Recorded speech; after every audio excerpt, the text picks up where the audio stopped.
بہار الانوار میں لکھا ہے بزعتم پڑھیں زبر کے ساتھ تو بھی صحیح ہے، اور اگر بزعتم پڑھیں زیر کے ساتھ تو بھی صحیح ہے۔ تو رسول کہتے ہیں وعلیک السلام یا بنتی و یا بزغتی، اے میری بیٹی، اے میرا جز۔ کبھی کبھی کہیں ٹرانسلیشن لکھا ہوا ملتا ہے کہ بزعتم کے معنی جگر کا ٹکڑا، غلط ہے یہ ترجمہ ہی غلط ہے۔ کہا رسول اللہ کہتے ہیں بزعتم منی، فاطمہ میرا جز ہے، اگر میں رسول ہوں تو رسالت کا جز ہے، اگر میں نبی ہوں تو نبوت کا جز ہے، رسول خدا کا جز ہے فاطمہ۔ اور رسول نے کیا کہا؟ من اذاہا فقط اذانی، جس نے اس کو اذیت دی اس نے ہمیں اذیت دی۔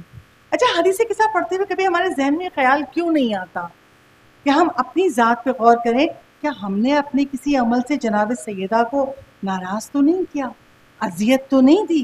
اگر جناب سیدہ کو اذیت دے دی تو رسول کو اذیت ملی، اور رسول کو اذیت ملی تو اللہ کو اذیت ملی۔ ہم نہیں سوچتے نا؟ اب سوچئے گا زہرا کو اذیت کب ہوتی ہے؟ جب زہرا کا کوئی چاہنے والا واجبات چھوڑ دے۔ سب سے زیادہ قیمتی ہے واجبات دین۔ دین کی خاطر تو حسین نے علی اکبر دے دیا، عباس دے دیا، علی اصغر دے دیا، اب بھی ہم نہ سمجھ پائے کہ دین کتنا امپورٹنٹ ہے۔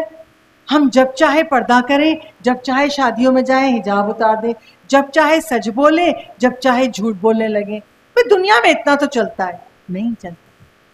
یہ 14 معصوموں نے زندگیاں گزار کے بتا دیا کچھ نہیں کرنا ہے ہم کو۔ ہم تو بڑے خوش نصیب لوگ ہیں، ہمیں کچھ نہیں کرنا، کسی ریسرچ کی ضرورت نہیں ہے۔ جو معصومین نے کیا ہمیں اس کو فالو کرنا ہے۔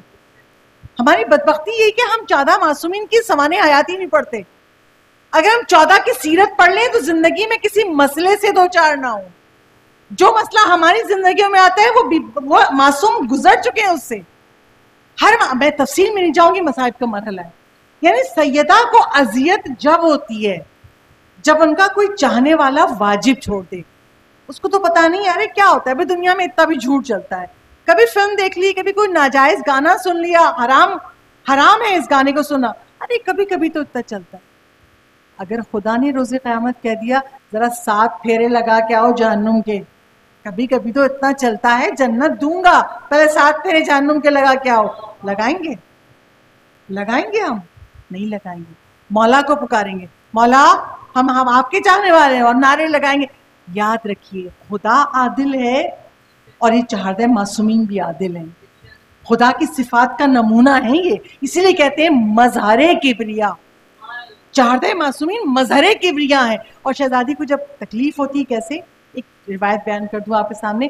2 بھائی، اچھا اس روایت کو پڑھا کس نے؟ آیت اللہ ہاشمی نجات ایک مجلس پڑھ رہے تھے، انہوں نے ممبر سے اس واقعے کو پڑھا۔ کیا پڑھا؟ 2 بھائی تھے، ایک تاجر تھا، ایک ذاکر حسین تھا۔ اچھا ذاکر حسین بھائی کو باہر کے ملک سے بلوایا گیا تھا، مجلس پڑھنے آؤ، اور وہ جو تاجر تھا بھائی اس کو اسی ملک میں تجارت کے لیے جانا تھا، اس کے قافلے جاتے تھے۔ طے یہ ہوا کہ دونوں بھائی ساتھ چلیں گے، مگر جو بھائی ذاکر تھا اس پر حج واجب ہو چکا تھا۔ واجب ہونے کے بعد بھی حج نہیں کیا، ابھی کر لوں گا، ابھی تو زندگی پڑی ہے، اور یہ نہیں پتا کل کا دن بھی میری زندگی میں ہے یا نہیں۔ وہ چلا گیا مجلس پڑھنے کہ میں سفر کرتا ہوں بھائی تمہارے ساتھ، اور پھر آؤں گا، پھر اس کے بعد حج ہو جائے گا۔ سفر شروع کیا، درمیان میں راستے میں مر گیا، اس کو دفنا دیا گیا۔ اب یہ اس کا تاجر بھائی پریشان، کیا ہوا میرے بھائی کے ساتھ، ہوا کیا ہوگا؟ حج واجب تھا، اس نے حج نہیں کیا، اہم۔ اور رسول کی حدیث کیا ہے؟ کسی پہ حج واجب ہو جائے اور وہ حج نہ کرے تو وہ مرے گا تو مسلمان نہیں مرے گا، وہ یہودی اور نصرانی کی موت مرے گا۔ ساری زندگی مسلمانوں جیسا نام، مرا تو یہودی مرا۔ اور اس کے ساتھ بھی یہی ہوا کیا؟ کچھ عرصے کے بعد وہ اپنے بھائی کے خواب میں آیا، بھائی نے اس کو دیکھا بڑا اچھا ہے، بڑے اچھے حال میں، کہا تم تو بڑے اچھے حال میں ہو اور تم نے تو واجبات ترک کیے تھے۔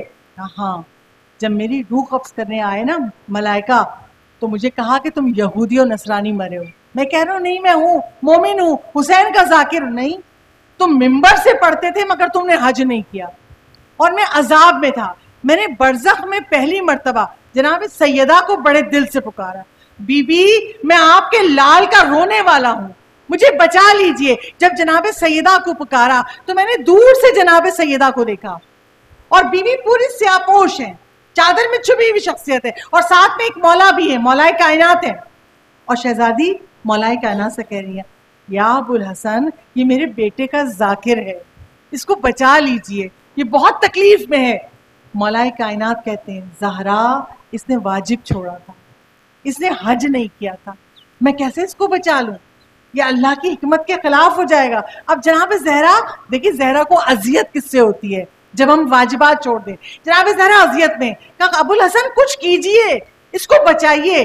تو مولا علی کہتے ہیں زہرا اپنے بیٹے مہدی کو بلاؤ، مہدی زندہ ہے، مہدی کو بلاؤ اور مہدی سے کہو اس کے لیے حج کرے گا، یہ عذاب سے برطرف ہو جائے گا۔ کہ اگلے ہی مہینہ حج کا مہینہ تھا، مولا امام زمان نے اس کی نیابت میں حج کیا اور کہا میں عذاب سے برطرف ہو گیا۔ تو عزیزانو، حدیث قصہ کا پیغام یہ بھی ہے، سوچو ہمارے کسی عمل سے، ہمارے واجبات ترک کرنے سے ہم کبھی اپنی شہزادی کو دکھ نہ دیں۔ جو شہزادی آج تک رو رہی ہے اس کو ہم اذیت نہ دیں۔ اور دکھ یہ ہے مسلمانوں نے سیدہ کو ستایا، جو خود کو مسلمان کہتے تھے سیدہ کا در جلایا، سیدہ کو تماچا لگایا، اور جو غیر مسلم تھے وہ سیدہ کا احترام کرتے تھے۔ ایک آخری روایت اور مصائب کی منزل، ایک مرتبہ جناب سیدہ کے دروازے پر ایک سائل آیا، اور سائل آ کے سوال کرتا ہے میں بھوکا ہوں، میں بے لباس ہوں، مجھے عطا کیجئے۔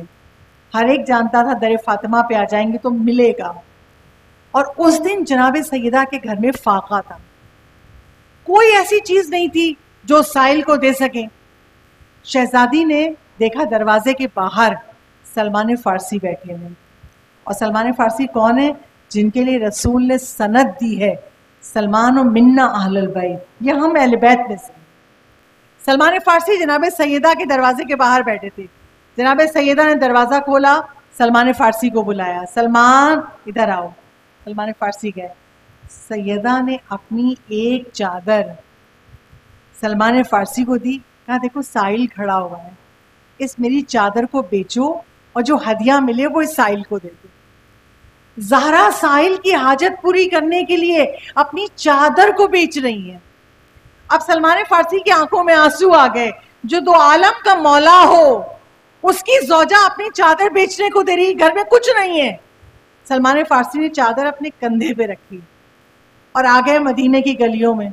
اب زبان سے یہ جملہ نہیں کہہ رہے کہ زہرا کی چادر خرید دو، زہرا کے گھر میں پلے نا، جانتے ہیں علی کے غلام ہیں، جتنا یہ پہچانتے ہیں اہل بیت کو کوئی نہیں پہچانتا۔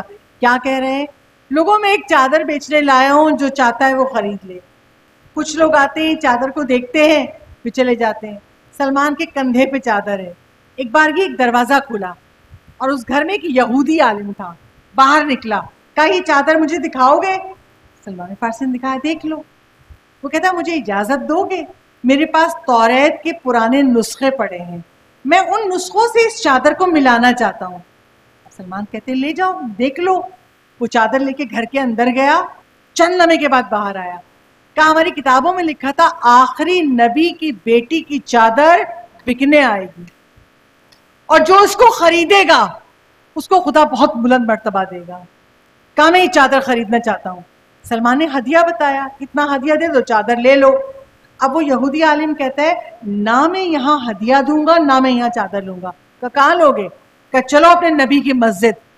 نبی کی مسجد میں آیا، مسجد نمازیوں سے بھری ہوئی ہے، اندر داخل ہوا اور کھڑا ہو کے کہتا ہے ہماری توریت کے نسخوں میں لکھا ہے آخری نبی کی بیٹی کی چادر آئے گی بکنے کے لیے، یہ چادر آئی تھی اور میں نے نسخے سے ملایا، یہ آخری نبی کی بیٹی کی چادر ہے، میں اس چادر کو خریدنا چاہتا ہوں۔ یہ کہہ کے کلمہ لا الہ پڑھتا ہے، مسلمان ہوتا ہے، اور مسلمان ہونے کے بعد سلمان فارسی کو ہدیہ دیتا ہے۔ سلمان فارسی کہتے ہیں لو یہ چادر اب لے لو۔ اب اس کا جملہ سنیے گا، کلیجہ کٹ جائے گا۔ وہ جو ابھی مسلمان ہوا ہے وہ کہتا ہے میں جب یہودی تھا میں نے جب زہرا کی چادر کو ہاتھ نہیں لگایا تو اب مسلمان ہو کے زہرا کی چادر کو ہاتھ کیسے لگا دوں؟ عزاداروں تو دل چاہتا ہے ہاتھ جوڑ کے کہے بی بی شام کے بازار میں، بی بی کربلا میں، شام غریبہ وہ کیسے شقی مسلمان تھے، آپ کی بیٹیوں کے سر سے چادر چھینی۔ اور عزاداروں زہرا کا جملہ بی بی کہتی ہے نا، بابا مجھ پہ اتنے مصائب پڑے، اگر روشن دن پہ پڑھتے تو تاریک ہو جاتے، اور واقعاً اتنے مصائب پڑے کہ بی بی آج بھی کوئی فرش عذاب بچھائے جنت چھوڑ کے آ جاتی ہیں۔ بی بی کا گھرانہ ایک پیر میں لٹ گیا، ارے بی بی کے گھرانے میں 6 ماہ کے بچے کو بھی نہیں چھوڑا۔ آج میں اور آپ پرسہ دیں گے علی اصغر کا، جب مولا حسین نے ٹیلے پہ چڑھ کے آواز استغاثہ بلند کی، حل من ناصر ینصرنا، میرا مولا غریب ہو گیا تھا، ٹیلے پہ کھڑا ہو کے آواز دے رہا ہے کوئی میری مدد کرنے والا۔ مولا کے سب جانثار شہید ہو چکے، بیٹے، بھانجے، بھتیجے سب شہید ہو چکے، اور مولا بے کسی کے عالم میں کہہ رہے ہیں کوئی میری مدد کرنے والا۔ جیسے ہی مولا نے یہ آوازیں استغاثہ بلند کی، ام رباب کے خیمے سے رونے کی آوازیں بلند ہوئی۔ مولا دوڑتے ہوئے آئے، آ کر آواز دی، زینب یہ خیمے میں رونے کی آوازیں کیسی ہیں؟ ابھی میں زندہ ہوں۔ جناب زینب باہر آئیں، آقا خیمے میں آئیے۔ جب سے آپ نے آواز استغاثہ بلند کی ہے، علی اصغر نے خود کو جھولے سے گرا لیا اور علی اصغر کو اٹھانا چاہتے ہیں، علی اصغر کسی کی گود میں نہیں آ رہے۔ مولا حسین کہتے ہیں میں جانتا ہوں میرے بچے نے کیوں گرا لیا۔ مولا قریب آئے علی اصغر کے، نہ جانے باپ نے بیٹے کی آنکھوں کو دیکھ کے کیا کہا اور بیٹے نے کیا سمجھا۔ مولا حسین نے دونوں ہاتھ پھیلائے، علی اصغر ہمک کے باپ کی گود میں آ گئے۔ ایسا لگتا ہے علی اصغر کہہ رہے ہوں زبان حال سے، بابا بہت چھوٹا ہوں، قدموں پہ چل کے نہیں آ سکتا تھا، اس لیے جھولے سے گر کے آپ کو بلایا ہے کہ آپ مجھے مقتل میں لے چلیں۔ مولا نے علی اصغر کو آغوش میں لیا، خیمے کے دروازے پہ آئے، میں علی اصغر کو لیے جاتا ہوں، شاید کوئی شقی اس بچے کو پانی پلا دے۔ میں نے کربلا میں مصائب سنے تھے ایک عالم سے، اور وہ عالم کہتے ہیں پتہ ہے علی اصغر کا چہرہ کیسا تھا؟ کہا جب مچھلی کو پانی سے نکال لو تو مچھلی کا منہ کھلا رہتا ہے۔ کہا ایسے علی اصغر کا منہ کھلا تھا پیاس سے، زبان خشک ہو چکی تھی، ماں کا دودھ خشک ہو چکا تھا۔ مولا نے علی اصغر کو آغوش میں لیا، لے جاتا ہوں، شاید یہ شقی اس کو ایک گھونٹ پانی پلا دے۔ ام رباب خیمے کے دروازے پہ کھڑی ہو گئی سر کو جھکا کے، کہا رباب کیا بات ہے؟ کہا مولا صبح سے جو گیا واپس نہیں آیا۔ مولا میرا بیٹا جا رہا ہے، 6 مہینے کا ہے۔ مولا حسین ماں کو تسلی دیتے ہیں، رباب جو گئے وہ لڑنا جانتے تھے، لڑے ہیں، تمہارا بیٹا تو شیر خوار ہے، شاید کوئی ترس کھا کے ایک گھونٹ پانی پلا دے۔ وہ میرے باپ پڑ گئی، لے جائیے مولا، لے جائیے۔ مولا نے آغوش میں لیا، ابا کا دامن ڈالا، خیمے سے باہر آئے۔ جیسے ہی لشکر یزید کے سامنے آئے، وہ سمجھے حسین نے ابا میں قرآن چھپایا ہوا ہے۔ میں کہوں گی قرآن ہی تو تھا، قرآن ناطق اٹھا کے لائے تھے حسین۔ مولا نے ابا کا دامن ہٹایا۔ اچھا مولا نے ابا کا دامن میں کیوں ڈھکا تھا؟ عزاداروں روز عاشور اتنی گرمی تھی، بچہ پیاسا تھا، حسین کے سینے میں باپ کا دل ہے،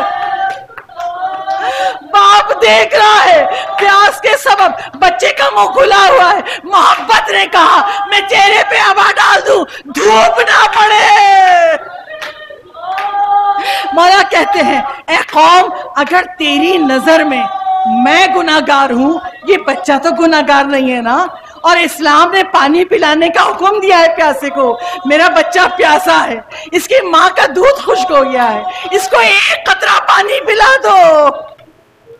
کوئی نہ بولا۔